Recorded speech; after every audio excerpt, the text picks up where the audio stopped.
Al Jazeera journalists are facing charges in Egypt of terror-related crime. This half hour, we're going to hear their story. We're going to hear from Egypt, Qatar and the United Kingdom.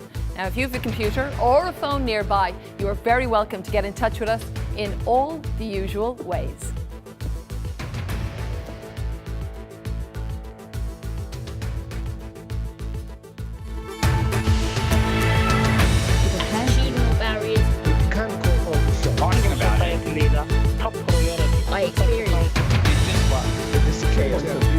People are going to want to know. Let's just say something. You are very welcome to World Have You Say. Thank you for spending some time with us today. Well, you probably have been hearing about Pete Seeger. He died on Monday night in New York. He died at the age of 94. So later this hour, we're going to speak about whether music can change the world. But let's start with our guests. I want to speak to you today about the 20 Al Jazeera journalists who are accused by Egyptian prosecutors of terror-related crimes. And let's begin with our guests. We have Sharif Fahmy, who is the brother of the detained Al Jazeera journalist, Mohammed Fadel Fahmy. Hello, how are you? Also, Beltrue is with us, a freelance journalist in Cairo. And Fatima Saeed will be joining us. She's going to be joining us a little bit later. We've Amir Karim, Iraqi journalist working for AFP in Baghdad. You're also very welcome. So let me start with you, Sharif. Your brother has been detained by the Egyptian authorities, you believe. What do you know? What has happened? What we know is, or what we think happened is, we think that it was all a setup by the Egyptian authorities and Muhammad being set as an example to demolish the freedom of speech in Egypt, and we think that they're using Muhammad as an example. What have you heard so far from your brother? The last time we saw him, as I said before, he was extremely frustrated. He wanted to know why he's being held with the extremely high-profile members of the Muslim Brotherhood like Al-Zawahiri and Al-Biltagi. All he did was just express or show the world what's happening in the Egyptian streets. What is the Egyptian government telling your brother? Only the charges that have been that he's been accused of or charged of.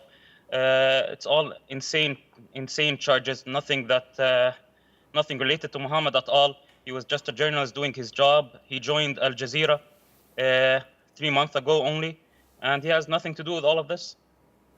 Well, some of what I was reading is that the 4 foreigners are accused of which are 4 people. There's 1 Dutch, 1 Australian and 2 Britons accused of collaborating with Egyptians and providing them with information and equipment and money, as well as broadcasting false information. The 6 Egyptians are facing allegations of belonging to a terrorist group or harming social unity and peace. What are the conditions like that your brother is being held in at the moment? Since day one, and he's being held in solitary confinement in a cell filled with insects.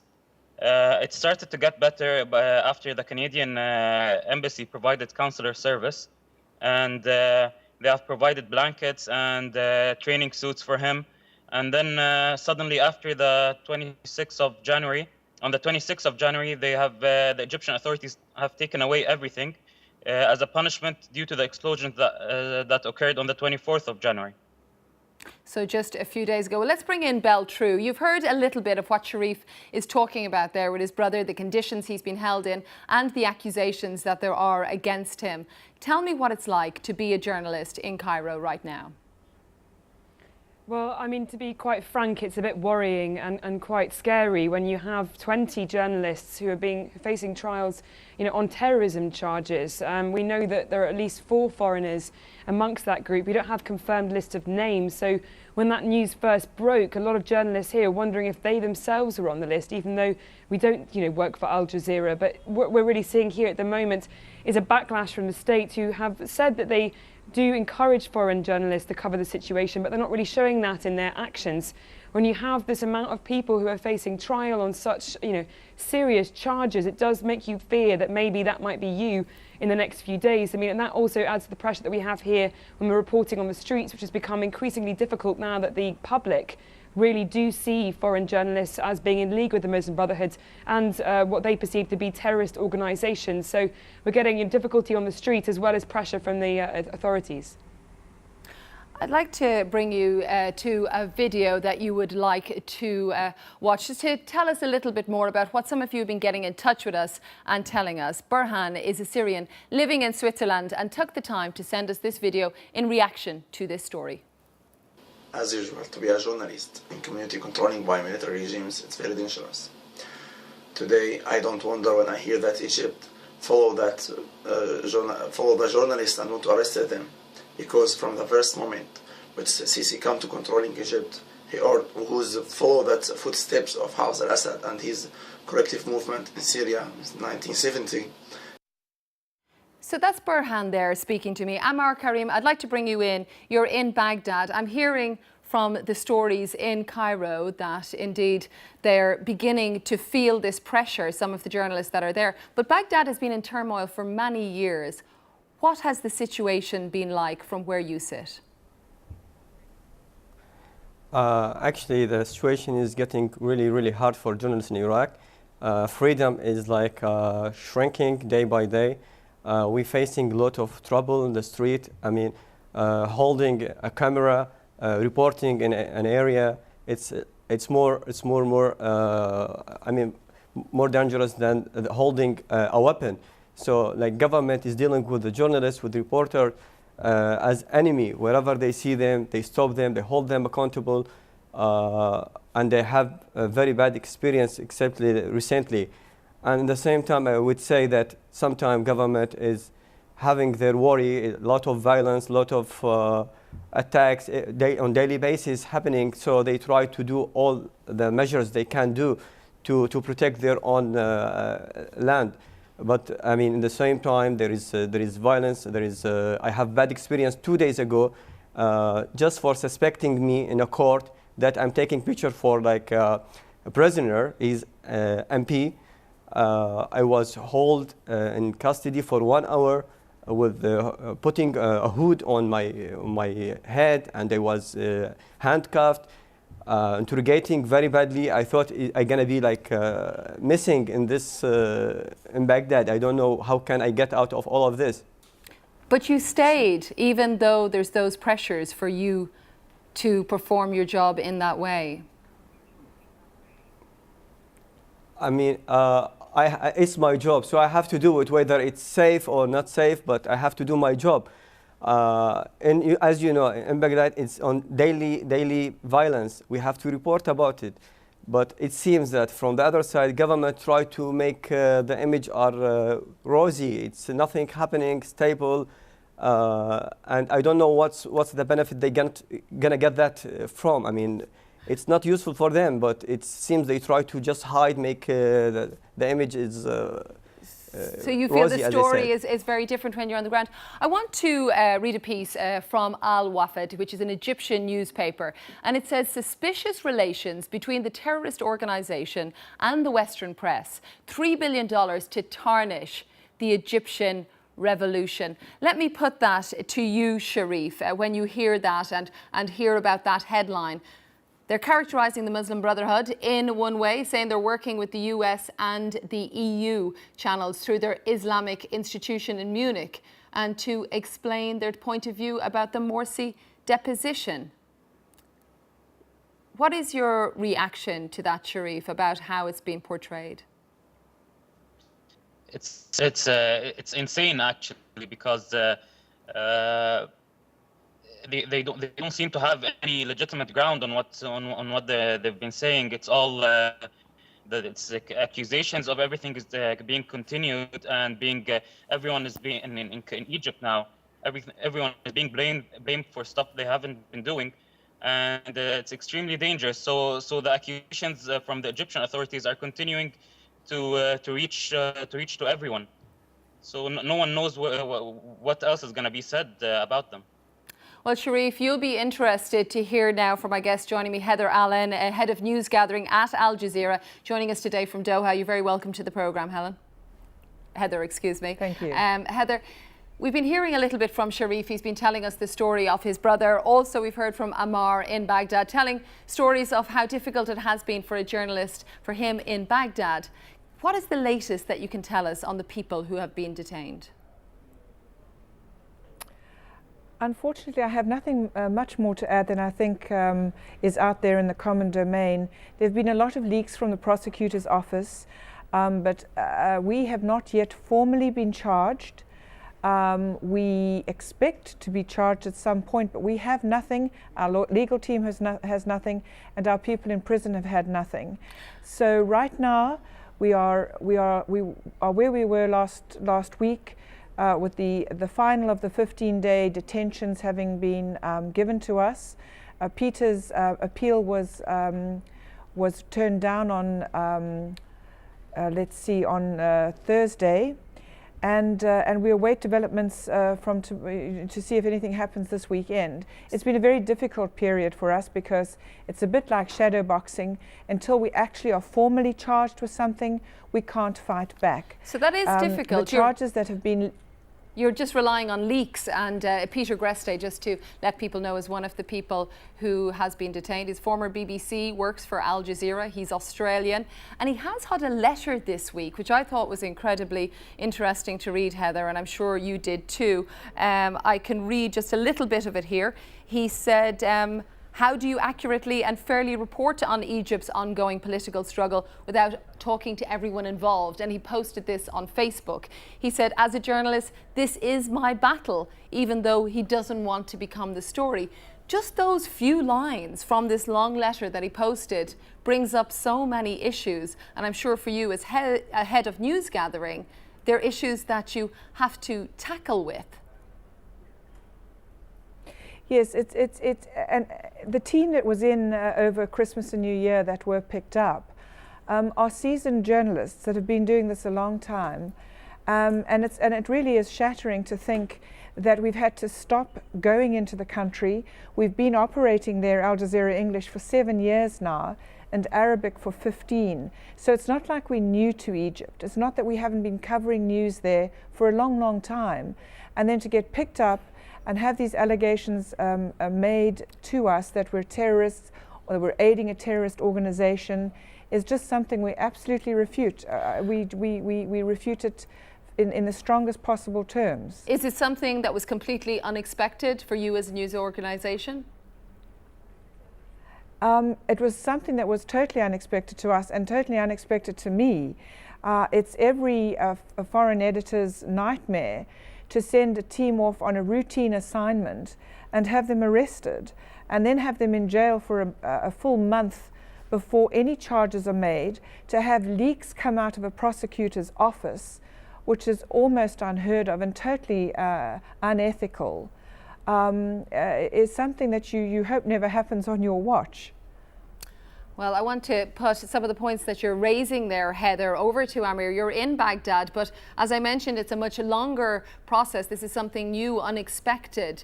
Can you relate to some of those issues that we're bringing up on how difficult it can be to cover the story? Ammar?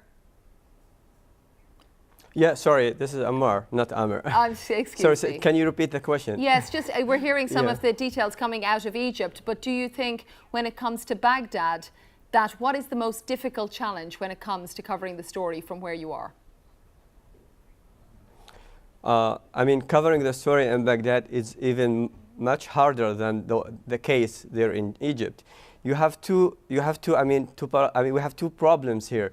We have government problems. We have militant problems. We are between the two. So you have to be very careful. I mean, covering the story, you are in the middle of the two. It's a very violent environment for journalists. Sometimes I do myself, I hide all my material to cover the story. I mean, I have to just talk to people as a normal person. I don't have to show myself as a journalist. I'm lucky I am a journalist. I have to have only my record and my notepad. But for the camera people, it's incredibly hard. I mean, they are like really facing everyday trouble, and I see that. I mean, my colleague, they are like suffering. They have 2 permission. Permission from police and military operation who's doing their job here, and also from the media and communication, and they make everything impossible for you to get to the story and to the real story. This is Baghdad difficulty, which is basically, I think, still much harder than it is in Egypt. I understand, and it's an interesting point that you are bringing up there, the fact that it is, if you hold a camera, that you're just so much more visible and so much harder to actually tell the story. We're going to have more to come here on World Have Your Say. We're going to be talking a little bit more about the Al Jazeera journalists. No, I absolutely talking about it. Let me say something. No, I absolutely talking about it. Let me say something. You are very welcome back to World Have Your Say. Well, we've been speaking about the journalists that have been held in Egypt. 20 journalists is what they expect, but there's no firm figure on exactly how many. Well, we have a number of guests that are here that we're going to speak about this issue. We have Fatima Syed. You're very welcome back to the programme, Fatima. And we also have here with us Asaka Al-Makdi, British Arab journalist based in London but used to live in Syria, which has its own issues when it comes to reporting, and Bel True, who you may have met at the first part of our programme, a freelance journalist in Cairo. Well, Sakta, let me start with you. You're looking at how your country, how the reporting is coming out of your country at the moment. We often hear how dangerous it is for journalists there. What do you think is the main issue when you look at the news? Well, you know, Syria is the world's most dangerous place to be a journalist right now. And it was really interesting what Amar in Baghdad was saying just now before the break about having to hide the fact that he's a journalist, having to hide the fact that he's a reporter out on the street meeting people. You know, being a journalist should never be a crime. And that's exactly what the Egyptian authorities have done. They're trying to criminalize reporting because that's exactly what these Al Jazeera journalists were doing. They weren't committing any crime by our standards. They were simply reporting. They've been charged by some accounts with spreading false news, which in Egypt is apparently a crime. And this is a traditional way that the free press has been silenced across the Arab world, this accusation that these journalists are spreading false news. And, you know, the fact that they're being held by some accounts in solitary confinement for many of their detention period, in awful conditions, being held alongside terrorist suspects. This really shows how the Egyptian military dictatorship views journalists.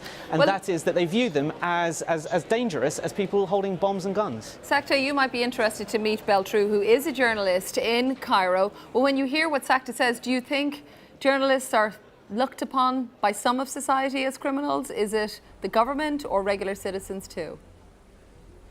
Well, I have to say both at this point, and this is why it's so worrying to be a reporter here. As you mentioned in the first part of the programme, there was a headline in Waft newspaper that accused us, Western journalists is the exact English translation, of colluding with terrorist organisations. Now, this has become really popular in Egyptian press. They have these kinds of conspiracy theories on their front pages almost every single day. Now, that's reflected and really is encouraging the public on the streets. When I go out and report, it's becoming really hard. I was out there during the day of 4 bomb blasts here in Cairo, which targeted the security forces. I went into a crowd to ask them what they thought about the police under attack. It took just one man to say Al Jazeera, and the entire mob were chasing me down the street, and I just managed to get out of it alive. This happened to colleagues a few days later. So the public are also viewing us as criminals, and this is being incited by the media, who are not being, told to be quiet. I mean, we had a man called Mustafa Bakri who went on television and called on Egyptians to go to the streets and slaughter Americans, and he's walking free. Now, you've got 20 Al Jazeera journalists, or some of them aren't even Al Jazeera journalists when you look at the leaked list. They're in jail on terrorism charges. I mean, it's ludicrous. So we're facing attack from all sides. It's quite worrying here. Well, Bel, you just described a scenario there that I'd like Heather Allen, who's head of news gathering at Al Jazeera, to respond to. It's quite a shocking image that Bel described there. Well, it is, and I really feel for her, because we've been vilified so badly in Egypt. And as she says, the sentiment of the great majority of Egyptians on the street is definitely anti-Al Jazeera, and it's gotten so bad that crowd can turn on any journalist. We had an AP team, I believe, picked up during the referendum being held as Al Jazeera. We've heard numerous accounts of other journalists just out there on the street doing their jobs, other camera crews. All they've got to do is be told, the crowd's just got to be told that they're Al Jazeera. Police have just got to be told that they're Al Jazeera, and they're in a lot of trouble. And we're horrified that this is happening to members of the press that are out there just doing what we were doing, which is just reporting the news. But the crackdown has become so severe that I really fear for journalists altogether in Egypt. Well, we put this out to some of our listeners, and they have created some videos also with this in mind and responding. We got Nick Sabel, who's a journalist in Argentina. He sent this video through Facebook. Heard about the detention of the Al Jazeera journalist in Egypt. My first reaction was, I can't believe things like this is still happening in the 21st century. Obviously, as a journalist, I strongly condemn this. I believe freedom of expression should not be only for those who agree with us, but with everyone. We must not forget about all the journalists who are still in jail, not only in Egypt, but also in countries like Iran. We must stand up against such injustice and raise our voices. It is not possible that someone is attacked or jailed just because they think different. What's more, I believe journalists must report about all sides involved in a story. No matter how hard governments try to imprison journalists, information can no longer be hidden from the people, because today, the people themselves are the ones who report about what's happening in their own communities, thanks to social media, which has made our world a more free and democratic one, where everyone is able to express himself. Well, I want to thank Nick for sending in that video from Argentina. Fatima, you're welcome back to the programme. You're from the British Egyptian for Democracy in London. A lot of people have been talking about your country and about the situation that faces journalists there. Are you surprised at what has evolved? I'm not really surprised. I'm more shocked. What we're seeing now in Egypt is unprecedented crackdown, not just on journalists, but on any voice of dissent. And I think what's really concerning about the case of the journalists is that these are respected journalists who were just doing their jobs, and yet they were arrested for that, and they are being treated in really awfully and they are being subjected to really awful conditions in prison. And I think what we've got to start asking ourselves is, where is Egypt heading under military rule? The military promised democracy and freedom, but all we're seeing is repression and injustice. And we've got to start, as an international community, we've got to start criticizing them and actually asking for true democracy to be implemented in Egypt. This can't carry on. And this crackdown is against anyone who actually doesn't follow the official narrative of the government. I'm going to leave it there, Fatima. I know your line is dropping out a tiny bit, but I do hear that you're shocked by what has evolved. I also want to thank our other guests. We have Bell and Sakta speaking to us here on World Have Your Say. I'm Nuala McGovern. We're going to have lots more to come. Get in touch, facebook.com. Let me say something. I'm Nuala McGovern. Welcome back to World Have Your Say. Well, many of you are fans of Pete Seeger, and he died in New York on Monday night at the age of 94. He touched the lives of so many people through his music and also through his activism. Today on the programme, we want to speak to people about whether music can change the world. Well, to get us started, we are going to hear from a number of people, so stay with us.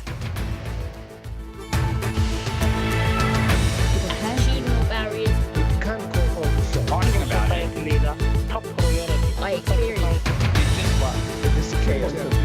People are going to want to know. Let me say something.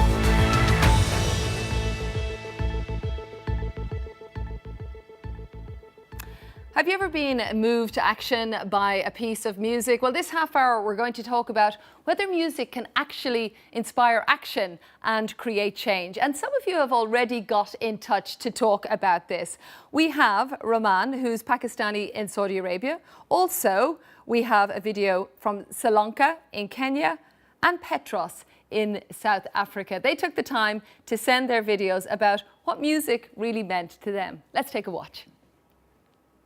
Thank you very much for giving me a time on music. Music has a universal language. If it is in any language, it is understandable to anyone.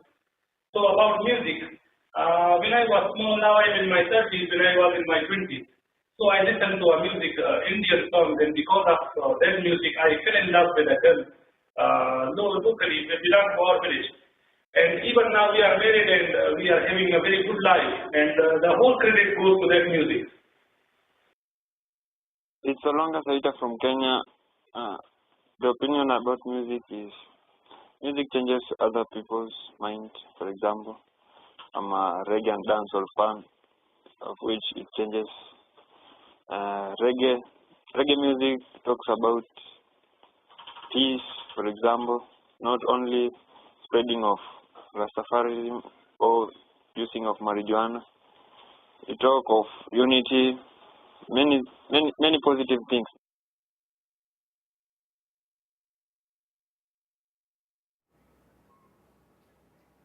And change can be on a positive note, at times on a negative note. It just depends with how you take the message from that particular song. So this song, I last listened to it, maybe should be in the year 2004. When I first listened to the song, I really felt revived.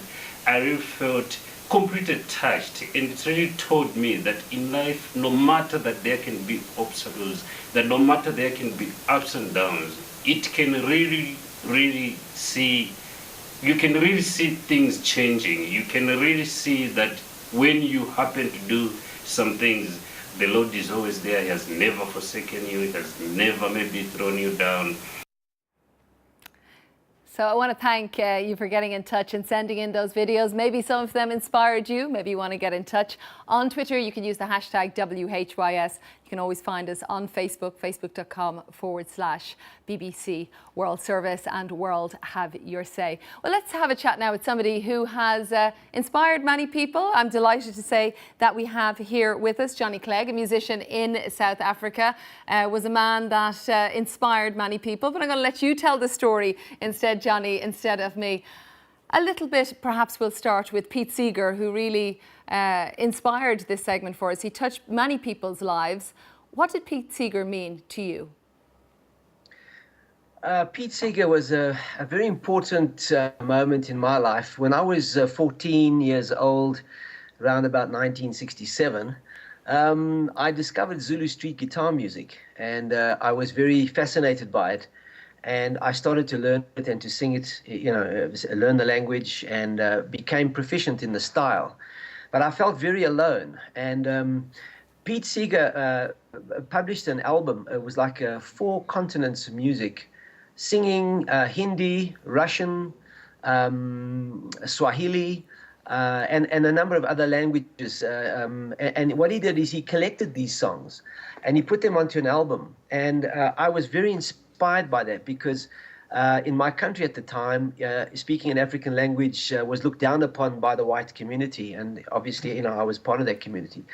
So it was always an emotional touchstone for me that here is somebody who is doing what I'm doing, and I wasn't just collecting folk music. I was trying to learn a unique South African indigenous tradition of guitar music. So he was a very important touchstone for me. And also, he was somebody who wrote protest songs. He was somebody who was very socially conscious. The songs that he chose to put on the album were songs which had a social consciousness. They were songs that were critically reflective of their time, of their country. And Johnny, I think your audio seems to, can you still hear me okay? Yes, I can hear you. Yeah, I think it just dropped out for just a moment. But I'd be interested in this concept that we're taking a look at of whether music can actually ignite change, or does it really just reflect the change that is happening in a society anyway? It's both. Music is a double-edged sword.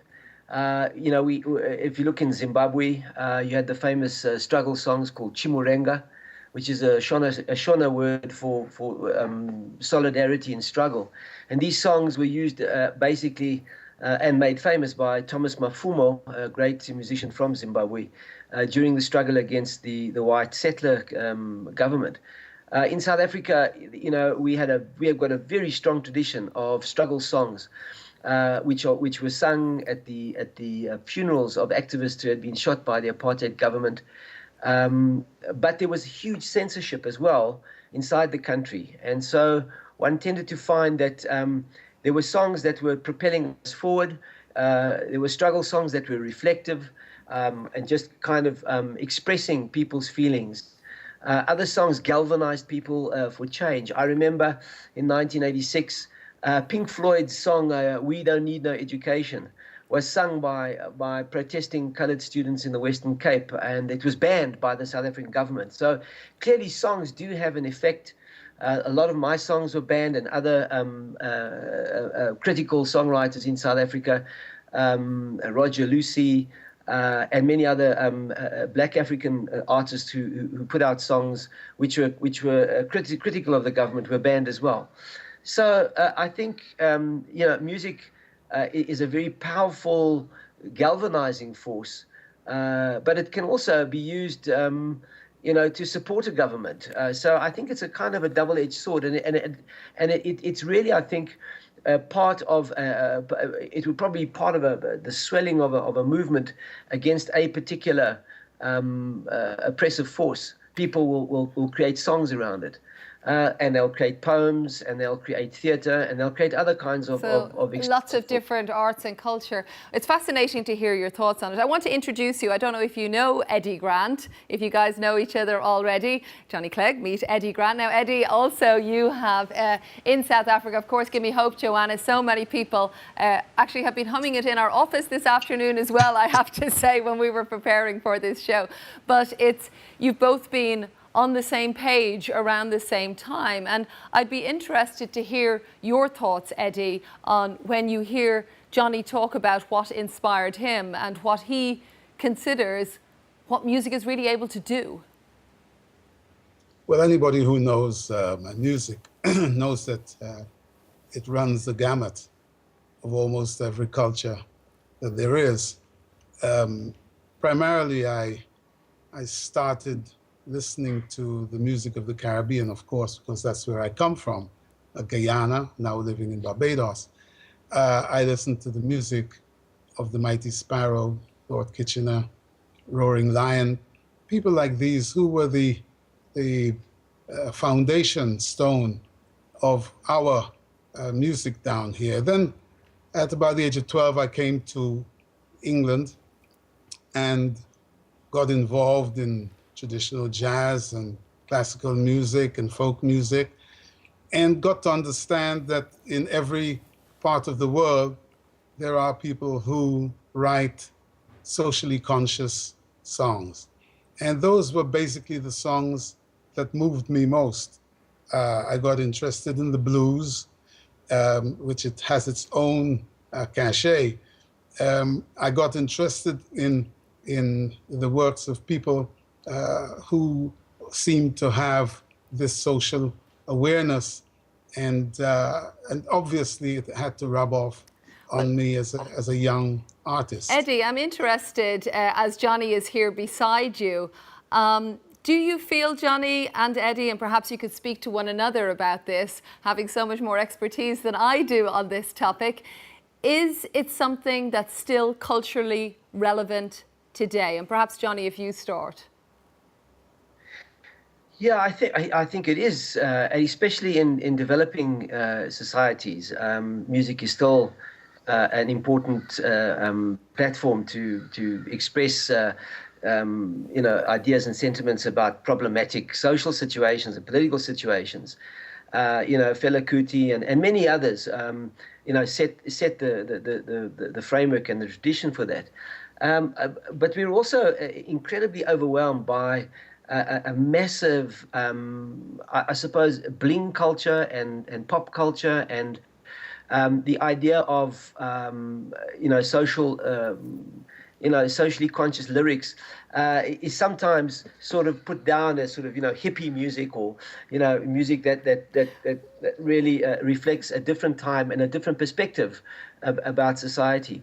And so I think today, when we look around, and I look around at young musicians doing kwaito, which is a kind of a local version of rap and hip hop mixed with local dance styles. There's very little sort of social commentary coming out. It's all basically emulating what's coming out of America. And so I think we have a dearth at the moment of singer-songwriters who are socially conscious, talking about some of the very important issues of development in South Africa particularly. Eddy, go ahead. I can see you're nodding your head with some of what Johnny is saying. Well, I have to agree in some instances, and in other instances I have to disagree. People who write are thrown out of their societies, thrown up into their societies by that society. They are products of where they live, whatever it is they eat and feel. And the world has become this world that everybody is raced towards, which is a homogeneous world. There is no homogeny in this world. This world is made up of different people, of different tastes and different cultures, and has to remain that way. And by virtue of the international big world that is now media-driven, people are seeking to make us all the same, and we are not all the same. If you make us all the same, we all end up like America.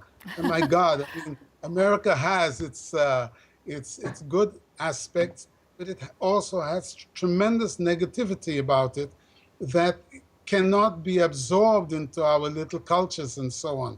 And so when you get this big media-driven cultural intrusion, then you end up with what it is that Johnny has talked about. It is that you have second-class Americans in your country. And I don't think that that is good in terms of protest or in terms of being able to write socially aware songs. I think in order to do that, it's like what you eat is what you expunge. If you eat plantains, you expunge plantains, Johnny, what would you respond in our last minute before we go to the break? And I think, we may have lost the line to Johnny there. He's looking a little frozen. Oh no, you're back. You're way more animated again. I'm glad to see you've come back to life. Yeah, sorry, I lost the sound there. No worries. That's we do have a very big clash between globalization and regionalism and local cultures and local politics. And I think that's a very important point that it is raised. If you're a young, struggling musician and you want to get some kind of assistance or get some kind of break, you're not going to get. It's harder today to be a musician than it was 30 years ago. It's harder to get known. It's harder to get. Johnny, they're trying to make the world into America. Everywhere is a colony today, including England. I must tell you, big as England is, England has been colonized significantly by America, and I don't think that it is good for culture. And even the Americans must agree with that. Well, it was their second biggest national export, movies, music, in the 80s and 90s. 96% of all copyright was owned by America and England. That's internationally. And only 4% owned by, 1% was Australia and the rest was the rest of the world. So, it's interesting that, culture has been a very, very powerful export for America, mainly through Hollywood and through movies, and then obviously through the rock revolution and music revolution. But there will always be, people on the marginal and on. You feel there's more outside the States, and I don't want to interrupt you, Johnny. Please forgive me for this, and also Eddy. But we're going to be back in just a moment. You have been listening to World Have Your Stay. Please do stay with us. No, I absolutely talking about it. Let me say something. No, I absolutely talking about it. Let me say something. This is World Have Your Say. You are very welcome to the programme. Well, we've been talking about whether music can change the world, and some of you have been getting in touch. Let's take a listen to someone watching us from South Africa. Hi, my name is Aline and I'm all the way from South Africa. I'd just like to say that it is true. Music does make a change depending from one person to another. Let it be after a breakup, after a loss, or after something terrible that people went through. And for me, the particular change that I'm going to speak of would be through Avril Lavigne's song Keep Holding On. Back in the days, at some point I was going through some hard things and I had given up, but I heard Keep Holding On playing over and over, and it inspired me to hold on, and up to today I'm grateful that I held on because it changed the outcome of what I was going through. So that's all I wanted to share. Thank you. Thank you, Aline, for sending in that video. If you want to get in touch, facebook.com/World Have Your Say. Well, let's meet somebody that you might have seen photographs of him this week. And his name is Macklemore Matsek, a Ukrainian protester. He was playing the piano in front of the police barricades in Ukraine. Quite a sight. The police officers in full riot gear with their shields. You in front on your piano. What happened? This was the sign, this was like a symbol of a peaceful protest. So the situation was difficult, and everybody wanted to do something and help the revolution in some way.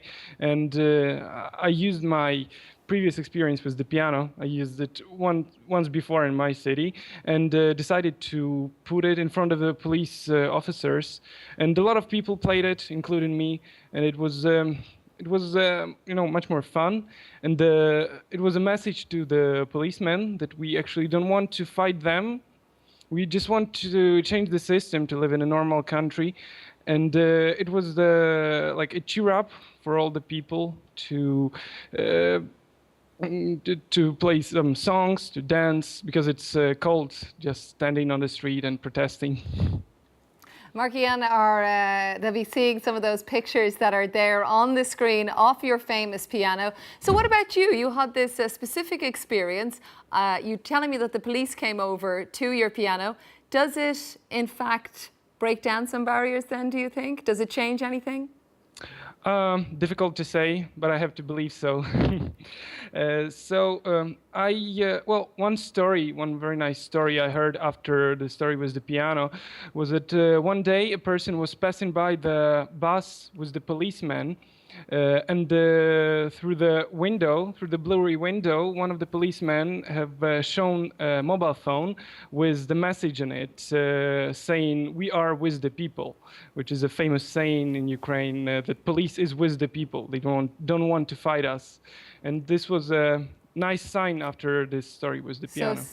So something perhaps on that. I want to thank Johnny Clegg, Eddy, Grant, and also Macklemore Matsek, three musicians really that have been using music to try and change the world.